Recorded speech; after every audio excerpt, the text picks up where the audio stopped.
My ex-wife is back. When I first heard that they're making a new Beetlejuice movie, you could hear my groan a mile away. But when the first trailer came out, I was intrigued. The original director is back, and it is set in the timeline that works within the confines of the original movie. So I gave it a shot and went out and watched it. The question is it any good? Let's find out. I'm Meffistoe. Like, share, and subscribe because this is my review of the movie Beetlejuice BeetleJuice, and I promise no spoilers. The juice is loose.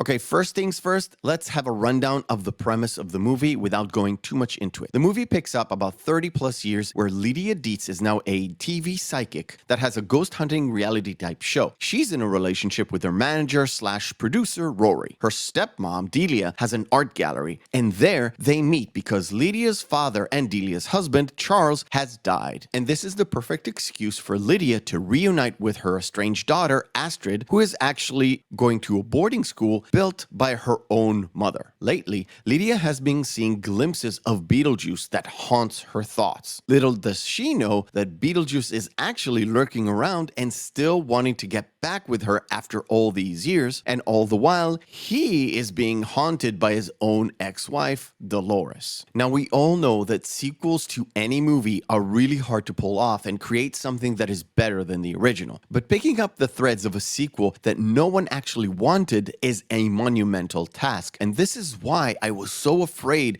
to going into this movie. On the face of it, you have all the ingredients. Same director, same actor playing an iconic role. Heck, most of the original cast is actually here. And you also have the guy who wrote the iconic score to the previous film. But there are some snags along the way. Key components that made the first movie so memorable are still missing. We've got no Gina Davis and no Alec Baldwin to play the Maitlands, and no Jeffrey Jones because he's a filthy animal. And sadly, there's no weird counterbalance to Delia's character, also because the actor has sadly passed away. So Burton did what he could with the story and made it work. Charles is dead in the movie, but he is present in a way because we are dealing with the afterlife here, and he does have a role to play in a plot line of sorts. Adding Jenna Ortega to the mix was a casting brilliance. Jenna is nothing special, but she did come off of the success of the ultimate emo child, Wednesday Addams, straight into being the estranged daughter of another iconic emo pop culture child, Lydia Dietz. On the whole, the original cast manages to preserve their original characters, but having them developed in a plausible direction. Lydia is still kind of Lydia, but she's more neurotic and much less sarcastic. And Delia, well, Catherine O'Hara is a national treasure. She makes Delia even more obnoxious, and it is completely believable. And of course, Michael Keaton. I cannot believe he actually managed to do Beetlejuice again. It felt the same, but a little bit older and a little bit slower, but he looked the part and he sounded the part, and the part fit him like a glove. I was shocked at how good he is in the movie, and in fact, he is the best part of this movie. But here is where my problems begin. First and foremost, the movie is a little bit too long. The runtime is 104 minutes compared to the original, which was 92 minutes, but you feel every bit of those 15 minutes. There are way too many plot lines and subplot lines in this movie that makes the story convoluted and too complicated, and it seems like it's 2 movies or maybe 3 movies crammed into just one. And another reason for the movie to feel this way is the fact that some scenes, not all of them, just take too long to just end, and it feels like they're a full-on filler, and I don't understand why. Let me give you an example for this, but it won't ruin the movie for you. There's a scene where Astrid, Jenna Ortega's character, rides her bike. She goes past the bridge where the Maitlands died and continue on into town. And you can actually see parts of that scene in the trailer. That ride goes on and on just a tad too much, and it ends with a plot point that you could have had without doing this whole convoluted ride. You could cut away about a minute off that scene and get to that same point and be more snappy with it. And that's on you, Tim. And there are several scenes like that that just get prolonged prolonged for no good reason because the plot point you wanted to make was made 30 seconds ago. So we got it, just move on already. And let's move on with this review. But for me, the biggest problem is the plot line, is the story itself. There are just too many plot lines and it leads to very unsatisfying ending of each and every single one of them. So maybe Burton is just trying to spin our heads just like Beetlejuice. But I really don't want to dunk on this movie. Alongside the terrible storyline, you have great set design, great costuming, and great practical makeups and effects. Yes, there are some CGI effects in the movie, but everything that you could do with smart camera work and makeup was done in that old school way. And I love that. It kept me in the movie and not rolling my eyes backwards and eating a beetle.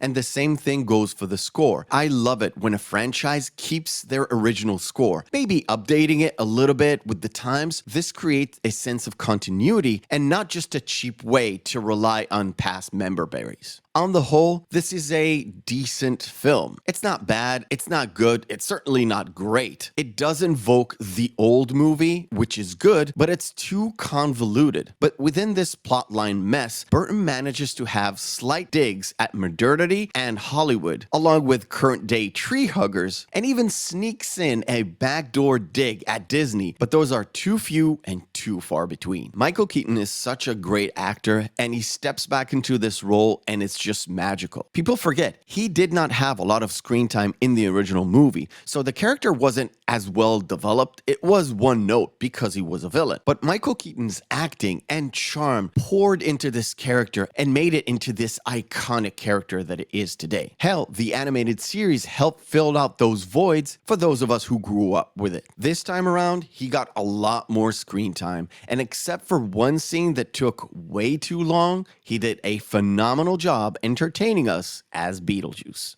As for my recommendation, it's hard for me to justify you going out and seeing it in the theater. If it's a movie you cannot miss for the world, go ahead and watch. You won't have a bad time. But if this movie came out on Netflix, I would say crank up that TV because you're going to have a little bit of fun watching this at home. Because this is not a bad movie, but it is overflowing with stuff that some scenes just take forever to do and some just abruptly end. So the writing was unnecessarily dumb. And if there's a director's cut out there in the future, I hope it shaves off minutes from this movie and not adding them on. I thank you for watching, and remember, hope is a good thing, maybe even the best of things, and no good thing ever dies. I'll see you on the next video.